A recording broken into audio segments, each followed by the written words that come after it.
गांव गांव शहर शहर सब जानते हैं कि शिव मेरे गुरु हैं। देवों के देव महादेव है, कालों से काल महाकाल है।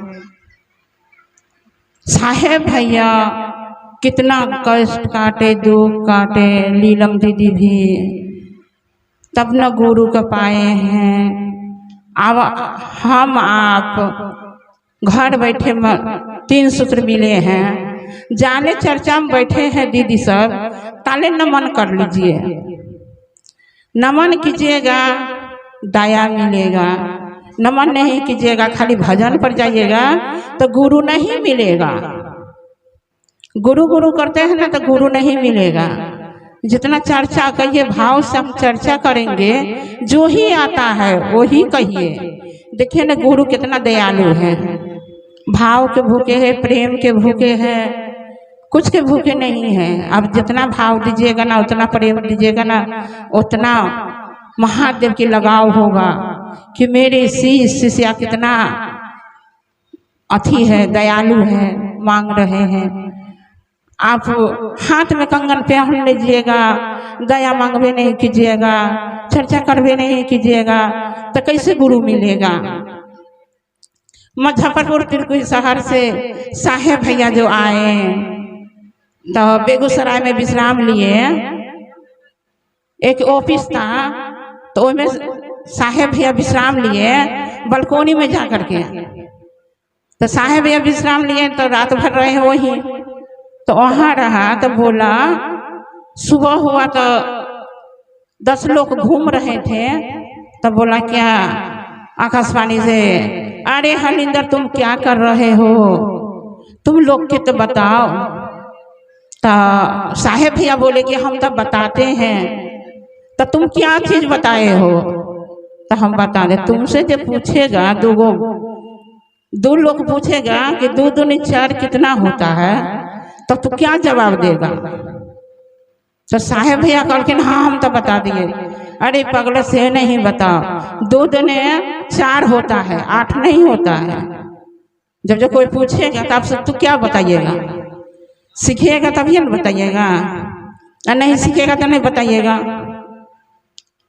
तो साहेब भैया को बोला, साहेब भैया बोला उसको, महादेव बोला कि देखो पहला सूत्र में कहना, हे शिव आप मेरे गुरु हैं, हम आपके शिष्या हो, इस चीज पर दया कर दीजिए। आपने कीजिएगा तो कौन करेगा। तो साहेब भैया सबको बताएं। जो 10-20 लोग को घूम रहा था उसको बोला कि देखिए भाई बहन, शिव गुरु के शिष्य बन जाइए, शिव गुरु दयालु होते हैं। तो पहला सूत्र में कहना, हे शिव आप मेरे गुरु हैं, हम आपके शिष्य हूँ, इस चीज पर दया कर दीजिए। दूसरा में एक दूसरे के कहना है कि शिव गुरु के हम शिष्या बनते हो, शिष्या बन जाइयो।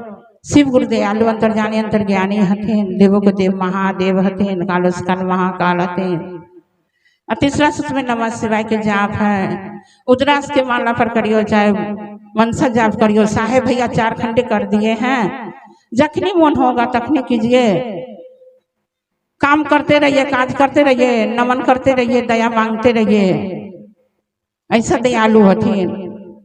तो बरखा दीदी बोले कि देखिए मेरे साहेब भैया थे, पहले 3 सूत्र नहीं करते थे, भाव से पूजा करते थे, प्रेम से पूजा करते थे, उतना दयालु था। पहले 3 सूत्र नहीं था, अब 3 सूत्र साहेब भैया को मिला है तो दिया है 3 सूत्र।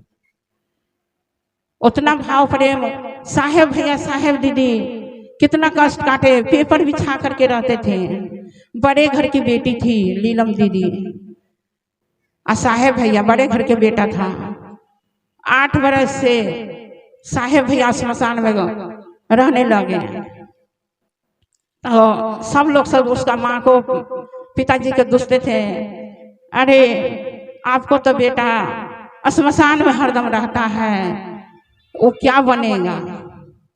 तो माँ बोलती थी, देखो बेटा सब तो हमको दूसता है, जो तुम हरदम श्मशान में रहते हो, तुम पढ़ो लिखो काज करो।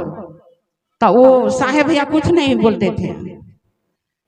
जब 13 बरस के हुए ना तो फिर भी माँ बोली, बेटा तुम क्या कर रहे हो, जा स्मशान में जाते हो, सो तुम पढ़ लिख करके अफसर बनो।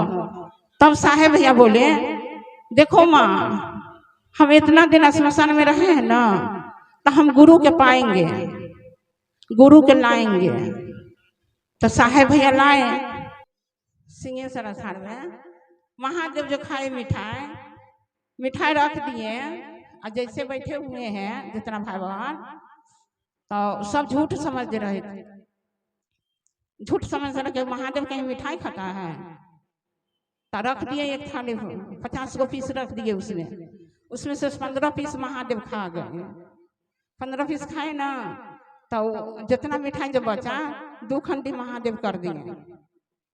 जो पूर्व रखे थे से पश्चिम हो गया, उत्तर दक्षिण। तब केवाड़ी खोले तो देखा कि उसमें से मिठाई खा गया है। देखो महादेव के दया कितना है। तो साहेब भैया ऐसे हम आप करेंगे तब ना आपको मिलिएगा। साहेब भैया लेखा करवे नहीं कीजिएगा नीलम दीदी जैसे, तो कहाँ से मिलेगा महादेव।